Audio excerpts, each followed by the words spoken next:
Please repeat after me. There can only be one me.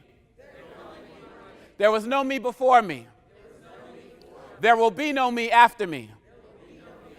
And since I'm the only me that the world will see, I will be the best me that I can be. Give yourselves a round of applause. My number one goal here today was to turn you all into rappers, and I was able to do that, so thank you very much. But my other goal today was to talk to you all about how we can find common ground in uncommon times. It's pretty safe to say right now that we are living in uncommon times. We are living in a world right now where our political climate is such that we are alienating individuals based on their beliefs. We are saying that you are only your political party. If you are conservative, you can't have a conversation with me. Or if you are liberal, you can't be in my space. If you believe in this or if you believe in that, then you don't belong near me. And it almost is as if we are looking for reasons to push people away from us. And despite everything that we've been through in this country, so many people have said that this is the most polarized we have ever been. Uncommon times.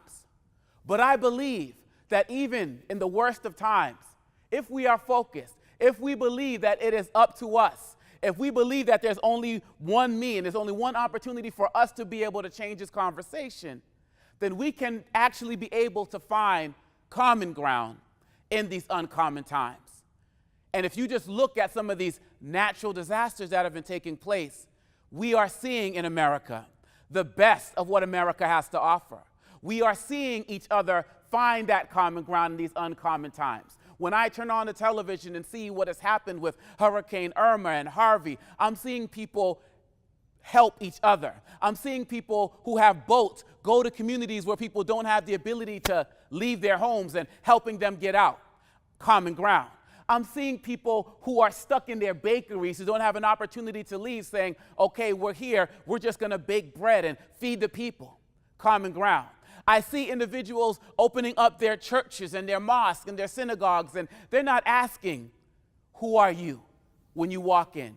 Do you believe in our God? Do you call out God by the same name that we call him to? They're saying, no, we are sheltering you because you are a human being. Because at the end of the day, our human experience is what needs to help us find common ground.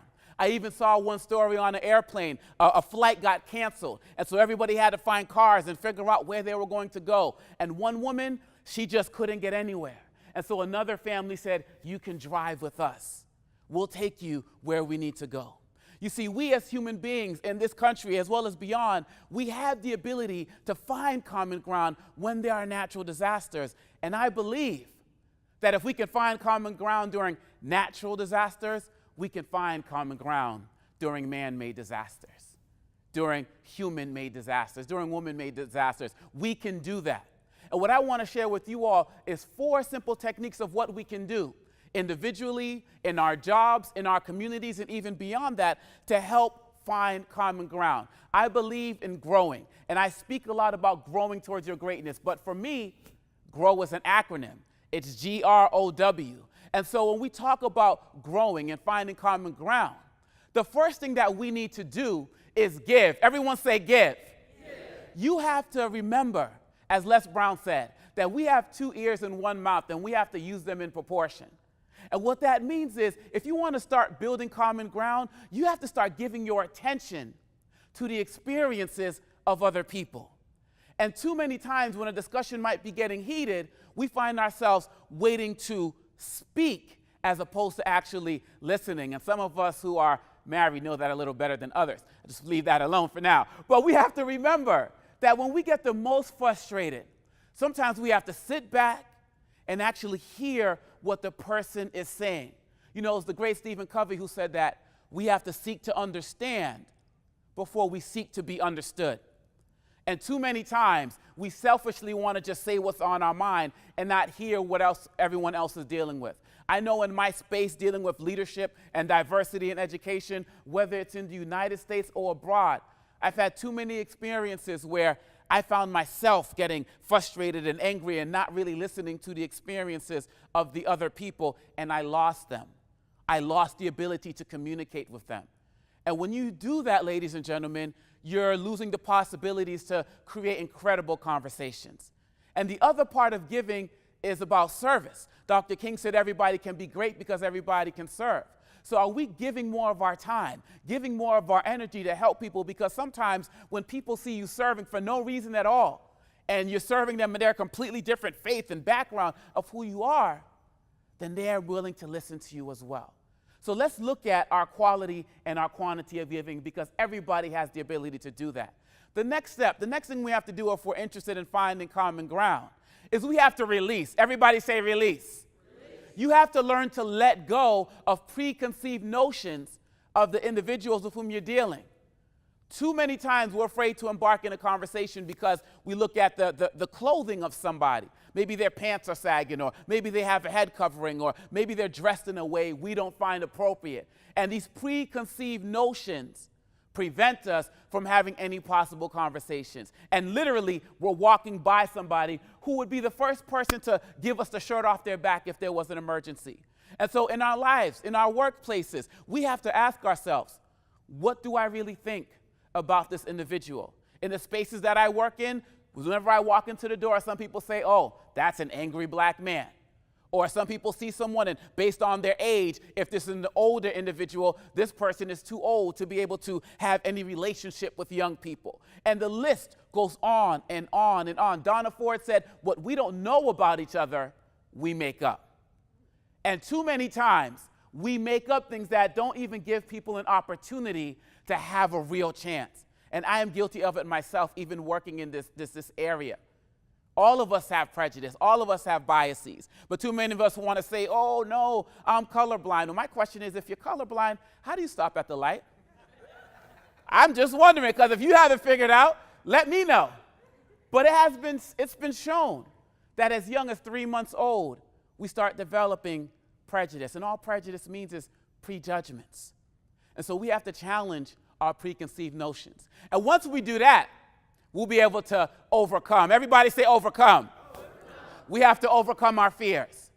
Having courageous conversations in our family lives, in our personal lives, on the job, it takes courage. It takes courage to be able to break down a stereotype that you may have had about a particular group.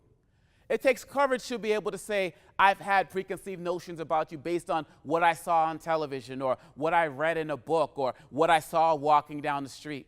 But you have to remember what Ziegler said. He said fear is just spelled F-E-A-R. And all that means is false evidence appearing real. I've been dealing with an uncomfortable fear of this thing we call flying. I used to watch a show called The Golden Girls, and I know y'all too young to know about The Golden Girls, but I used to watch that with my family growing up, and there was a character named Dorothy who was played by the late Bea Arthur, who was so afraid to fly that when she actually had to get on a plane to go to a funeral, she would tell her friends, don't look at me when you speak because it's going to shake the plane. And that's kind of how I was about flying, but I believe, as Dexter Yeager said, that if your dreams are big enough, the problems don't matter. So I had to get over that fear because my dream was to speak to the world. But I also have a bigger dream now in helping us find common ground. And I know that part of finding common ground does not happen when we are fearful. And so I encourage you today to actually think about, what am I fearful of? What do I have to lose? You might lose a stereotype by engaging in courageous conversation, but you might gain a community. And you have to weigh what's more important as it relates to building a country, as it relates to building a planet. And once you focus on your giving, your releasing, and your overcoming, then you can actually win. Everybody say win. I believe that we will win if we do not give in. Look at what we've been through just in America alone. Japanese internment camps, slavery, suffragist movement, equal equality, marriage rights. The list goes on and on and on. But this country has a beautiful ability to self-correct. It may take time, we may be impatient, but over time, if we stay the course, we do win. I'm sitting in a room with individuals right now. Depending on the time, we may not have been able to be together. We may not have been able to congregate based on your gender or your race or religion, but we are here today because we have worked, sometimes slowly, sometimes a little faster, to find common ground. And if we can do it then, we can do it now. So if we focus on giving, releasing, and overcoming and winning, I believe that we can grow as a country. We can grow towards our greatness. The greatness is inside of us. I do believe, as Dr. King said, that everybody can be great because everybody can serve. And so I say that often because too many of us don't think about that. So when you leave here today, how can you be great? How can you serve more people? How can you help us find that common ground? I believe that it's in our destiny. I believe individually and as a society, we can do that. And I want to close out with this poem that speaks to the greatness that is in every single one of us. They say that greatness is a choice, but what have you chosen?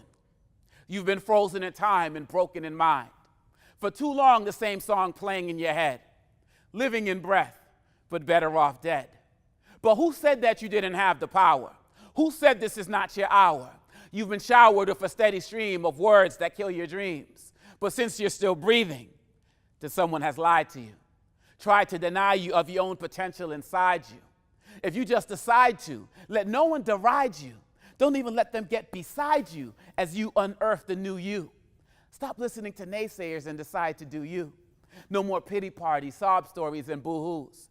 If no one told you that you're great, then let me be the first to. If you develop the thirst to drink from faith's fountain, you'll develop the might to move mountains. You see, we remove tons of dirt to find 1 ounce of gold. So we'll ask you to remove tons of hurt and just uncover 1 ounce of your soul.